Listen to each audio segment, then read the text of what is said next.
तो देखो सबसे पहले तो हम क्या करते हैं बच्चों, लैग्रांज लीनियर इक्वेशन जो होती है उससे कंपेयर करवा के पी क्यू और आर की वैल्यू निकालते हैं। फर्स्ट स्टेप यही होता है हमारा, ठीक है। यहाँ से स्टेप फर्स्ट में P P plus Q Q is equal to R. ये जो आपकी लैग्रांज लीनियर इक्वेशन है इससे इसको कंपेयर करवाओ और कैपिटल पी की जो वैल्यू आएगी वो क्या आ जाएगी बताओ। यहाँ पे p का कोफिशिएंट कैपिटल P है, यहाँ पे p का कोफिशिएंट ये है, तो कैपिटल P आ गया हमारे पास z square minus 2yz minus y square. फिर उसके बाद यहाँ पे स्मॉल q का कोफिशिएंट है कैपिटल Q और यहाँ पे ये है, तो q की क्या वैल्यू आएगी बच्चों, xy प्लस zx, ये वैल्यू आ गई, ठीक है। फिर उसके बाद r की वैल्यू क्या आ गई हमारे पास, r is equal to X Y minus Z x, ये वैल्यू आ गई, ठीक है। फर्स्ट स्टेप यही था। सेकंड स्टेप में हम क्या करेंगे, लैग्रांज ऑक्सिलरी इक्वेशन लिखते हैं। लैग्रांज ऑक्सिलरी इक्वेशन क्या होती है बच्चों, dx बाई पी, तो dx बाई पी ये रहा आपके पास z square minus 2yz minus y square is equal to dy by q, तो यहाँ पर लिखोगे dy बाई क्यू की ये वैल्यू है x y plus z x is equal to d Z by r की वैल्यू हमारे पास x Y minus Z x. ये हो गई हमारे पास लैग्रांज ऑक्सिलरी इक्वेशन, ठीक है। अब उसके बाद हमें यहाँ से सोल्व करना है इंटीग्रेशन करके, और दो कांस्टेंट आ जाएंगे आपके पास और फिर जनरल सॉल्यूशन लिख देंगे five c1 c2 is equal to 0, या फिर u v is equal to 0, जो c1 की वैल्यू आएगी वो, ठीक है। इस तरह से हम जनरल सॉल्यूशन निकालते हैं। तो अब यहाँ से जनरल सॉल्यूशन अगर आपको निकालना है बच्चों, तो आपके पास देखो तीन पॉसिबल केस हो सकते हैं। यहाँ पे आप first fraction is equal to second fraction लिखो, और वहाँ से अगर आप इजीली सोल्व कर पा रहे हो तो कर दो इंटीग्रेट करके सोल्व, ठीक है। या फिर आप सेकंड और थर्ड को इक्वेट करवा के वहाँ से सोल्व कर लो, या फिर आप फर्स्ट और थर्ड को इक्वेट करा के वहाँ से सोल्व कर लो अगर कर पा रहे हो तो। अगर आपको ऐसे दो फ्रैक्शन नहीं मिल पा रहे कि जिनको आप इजीली सोल्व कर पाओ, तो उस केस में हम क्या करेंगे, मल्टीप्लायर चूज करेंगे। किस तरह से कि p1 plus q1 plus r1 is equal to 0 आ जाए, जहाँ पर p1 q1 और r1 हमारे क्या रहेंगे, मल्टीप्लायर, जो हमें अपनी तरफ से लेने हैं, ठीक है। तो देखो यहाँ से अगर आप फर्स्ट और सेकंड को लेते हो बच्चों, फर्स्ट और सेकंड, तो फर्स्ट और सेकंड में क्या होना चाहिए, x और y वेरिएबल होने चाहिए, बस z को एलिमिनेट करना पड़ेगा ताकि आप इंटीग्रेट कर पाओ, ठीक है। लेकिन क्या आप यहाँ से इन दोनों में से z को एलिमिनेट कर सकते हो, नहीं होगा, है ना। फिर अगर हम ये दोनों लेके चलते हैं सेकंड और थर्ड, तो सेकंड और थर्ड जब आप लोगे तो y और z है यहाँ पे, तो x को एलिमिनेट करना पड़ेगा। क्या x को एलिमिनेट कर पाओगे, कर सकते हैं, है ना। यहाँ से x कॉमन आ जाएगा, यहाँ से x कॉमन आ जाएगा, x से x कैंसिल हो जाएगा, ठीक है। तो चलो देखते हैं। तो हमने क्या किया बच्चों, second fraction is equal to third fraction लिख लेना वो, कि taking second and third fraction we get, ठीक है। मैं ये सिंपल फॉर्म में लिख रही हूँ। तो यहाँ से हमारे पास आएगा बच्चों dy बाई एक्स कॉमन, यहाँ से y plus Z is equal to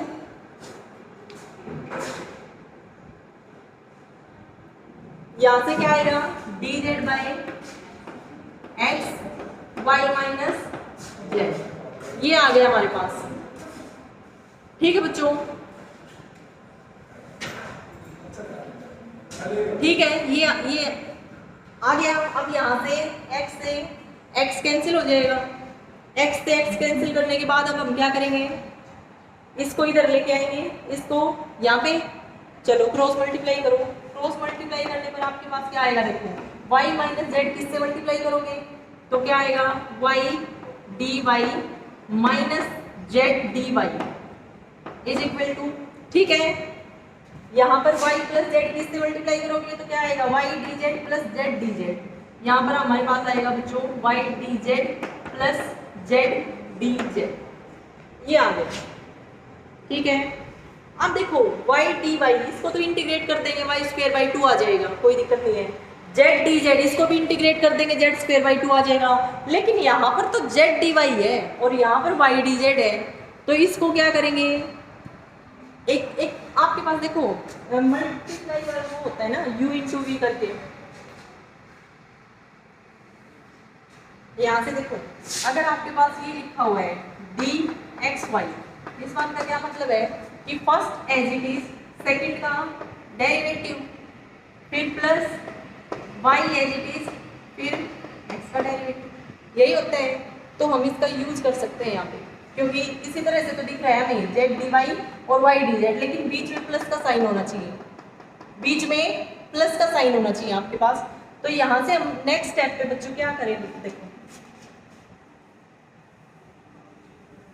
इससे नेक्स्ट स्टेप पे हम करेंगे कि Y D Y as it is, यहाँ पर इसको राइट में ले जाएंगे तो हमारे पास आएगा is equal to Y D Z plus, इसको लेके गए राइट में तो क्या आया जेड डी वाई प्लस ये एडिशन जेड डी जेड, ये अब क्या करें इंटीग्रेट करते हैं। इंटीग्रेट करने से पहले इसको इस फॉर्म में लिख लेते हैं। इस फॉर्म में लिखोगे तो यहाँ पे आएगा D Y Z plus Z D Z, और यहाँ पे आपके पास है वाई डी वाई, ठीक है। अब इंटीग्रेट कर दो, यहाँ से देखो जब हमने सेकंड और थर्ड फ्रैक्शन को इक्वेट करवाया बच्चों तो क्या हुआ, एक्स से एक्स कैंसिल हो गया, वाई जेड में ही तो वेरिएबल हम इंटीग्रेट कर सकते हैं यहाँ पे। तो यहाँ पर हमने क्या किया, क्रॉस मल्टीप्लाई की, यहाँ पे y D y minus z D y आ गया इज इक्वल टू यहाँ पे y D Z plus Z D z आ गया, ठीक है। अब उसके बाद इसको इंटीग्रेट कर सकते हैं हम इजिली, वाई स्क्वायर बाई 2 आ जाएगा, इसको भी कर सकते हैं। लेकिन यहाँ पर जेड डी वाई और यहाँ पे वाई डी जेड है, इसको इंटीग्रेट नहीं कर पाओगे। तो हम क्या कर रहे हैं, रिजल्ट का यूज कर रहे हैं। क्या होता है आपके पास, अगर डी एक्स वाई हो तो कैसे करते हो integrate, sorry differentiate, first as it is d y, फिर plus Y as it is d x, ठीक है, लेकिन बीच में प्लस का साइन होता है। तो यहाँ पे हमने वही फॉर्म बना ली, यहाँ पे एक्स वाई की जगह पे क्या है वाई जेड है, तो डी वाई जेड लिख दिया मैंने इन दोनों टर्म्स की जगह, ठीक है, ये था हमारे पास। अब उसके बाद आप क्या करोगे, इंटीग्रेट कर दो। अब तो इंटीग्रेट कर सकते हैं, जब आप इंटीग्रेट करोगे तो क्या आ जाएगा बताओ, वाई स्क्वायर बाई इंटीग्रेटिंग लिख देना, by integrating we get Y square by 2 is equal to Y Z plus Z square by 2 और plus some constant of integration, ठीक है बच्चों। ये आ गया आपके पास C1 की वैल्यू यहाँ से निकल जाएगी, क्या वैल्यू आएगी बताओ, वाई स्क्वायर 2 से मल्टीप्लाई कर रही हूँ पूरी इक्वेशन को, अगर 2 से मल्टीप्लाई करोगे तो यहाँ पे वाई स्क्वायर आएगा, यहाँ पे 2yz आएगा ना, और उस 2yz को इधर ले आई तो माइनस 2yz, यहाँ पे जब 2 से मल्टीप्लाई किया तो जेड स्क्वायर आया और उसको फिर लेफ्ट में ले आई, लेफ्ट में लेके आए तो minus Z square is equal to यहाँ पे आएगा 2c1 आएगा ना, उसको कोई दूसरा कांस्टेंट मान लो, c2 मान लो या फिर a मान लो, ठीक है बच्चों। यहाँ पे आ गया ये a, लिख देना a is equal to 2c1, तो एक कांस्टेंट आ गया हमारे पास a, एक कांस्टेंट आ गया यहाँ तक समझ, ठीक है। तो एक वैल्यू तो ये आ गई, बस यहाँ तक ये वैल्यू आ गई।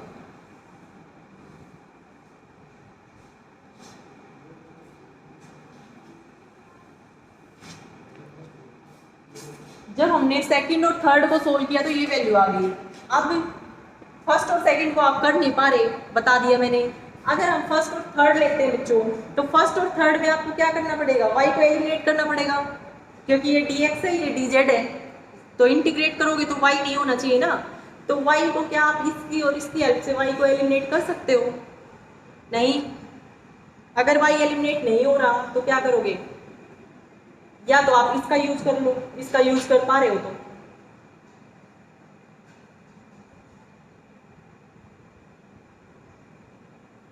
इसका यूज कर पा रहे हो तो इसका यूज कर लो।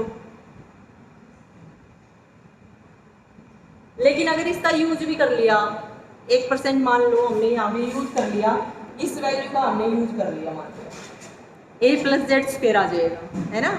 तो वो यहाँ पे हमने पुट कर दिया a प्लस जेड स्क्वेयर, नहीं वाई स्क्वेयर माइनस इसकी वैल्यू थोड़ी ना पुट कर सकते, यहाँ पे तो दोनों नेगेटिव है, यहाँ पे है वाई स्क्वेयर माइनस 2yz और यहाँ पे है minus y square minus 2yz।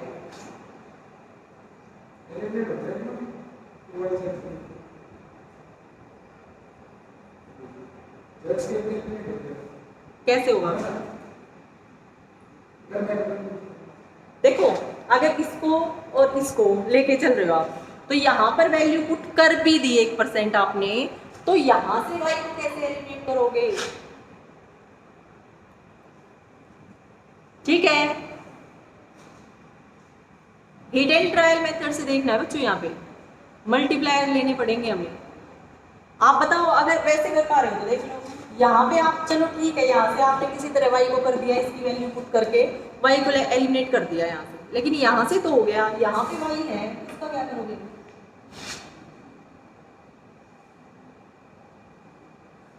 तो अब मल्टीप्लायर लो इस तरह से कि p1 plus q1 plus r1 0 आ जाए आपके पास। ठीक है, तो अब देखो p तो ये रहा, q ये रहा और r ये रहा। अब p1 q1 और r1 से मल्टीप्लाई करके और ऐड करना है ताकि 0 आ जाए।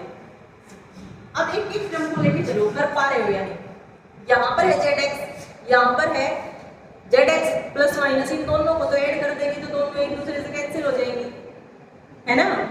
अब यहाँ पे है xy, यहाँ पे है xy, तो अगर ऐड करोगे तो इससे तो ये टर्म कैंसिल हो जाएगी, लेकिन यहाँ पे 2xy आ जाएगा आपके पास, यहाँ पे 2xy आ जाएगा, है ना। और फिर यहाँ से कैसे करोगे? तो दूसरा ऑप्शन लेना पड़ेगा, इसको x से मल्टीप्लाई करके देख लेते हैं, क्योंकि ये zx वाली टर्म है, यहाँ पे z स्क्वायर है, तो अगर हम इसको x से मल्टीप्लाई करेंगे तो क्या आएगा बताओ? x z square minus 2xyz minus xy square. अब इसको किससे मल्टीप्लाई करोगे? इसको y से मल्टीप्लाई कर दें। इसको y से क्यों कर रहे हैं? क्योंकि यहाँ पे xy स्क्वायर आ गया, यहाँ पे xy है। इसको अगर y से मल्टीप्लाई करोगे तो क्या आएगा? xy square plus xyz। ठीक है, फिर उसके बाद ये टर्म तो आगे कैंसिल हो जाएगी। अब यहाँ पे xz स्क्वायर है, तो इसको किससे मल्टीप्लाई करोगे? z से करके देख लो क्या आएगा? xyz माइनस xz स्क्वायर, ये आ गया। अब देखना ऐड करेंगे तो कैंसिल हो जाएंगी, होगी कैंसिल होगी। यहाँ से तीनों को अगर ऐड करोगे तो इससे ये कैंसिल हो गया, इससे ये कैंसिल हो गई और इससे 0 आ गया। तो मल्टीप्लाई क्या लिए हमने? xyz। ठीक है, xyz मल्टीप्लाई लिए हमने। तो यहाँ से हमारे पास क्या आएगा बच्चों? इससे नेक्स्ट स्टेप पे आपको लिख लेनी है लैग्रांज ऑक्सिलरी इक्वेशन, सब्स्टिट्यूटरी इक्वेशन जो अब की बार बनेगी वो क्या आएगी? ये तीनों तो इक्वल रहेंगे। इसके आगे हमने एक टर्म और वो ले ली, क्या टर्म ली बताओ? x dx मल्टीप्लाई ले ली ना xyz, तो इसको x से मल्टीप्लाई करो, फिर प्लस इसको y से मल्टीप्लाई किया y dy, प्लस इसको z से मल्टीप्लाई किया dz, अपॉन में 0 आ गया था 0। तो यहाँ से इसको जब किसी से भी इक्वेट करवाओगे तो आपके पास क्या आ जाएगा? ये 0 के इक्वल आएगा। यहाँ से next step, this implies x dx plus y dy plus z dz is equal to 0। अब इसको इंटीग्रेट कर दो। अब तो कर सकते हो इंटीग्रेट, क्योंकि यहाँ पे x dx है, यहाँ पे y dy है, यहाँ पे z dz है। इंटीग्रेट कर दो। बाई इंटीग्रेटिंग क्या आएगा देखो? बाई इंटीग्रेटिंग यहाँ पे आ जाएगा बच्चों x square by 2 plus y square by 2 plus z square by 2 is equal to constant of integration c2।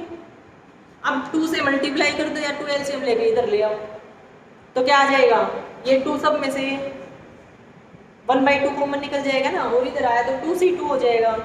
यहाँ से हमारे पास नेक्स्ट स्टेप पे बनेगा इज इक्वल टू 2c2, और ये जो 2c2 है इसको कोई दूसरा कांस्टेंट मान लो, मान लिया b है, ठीक है। तो एक कांस्टेंट ये आ गया हमारे पास, एक ये आ गया।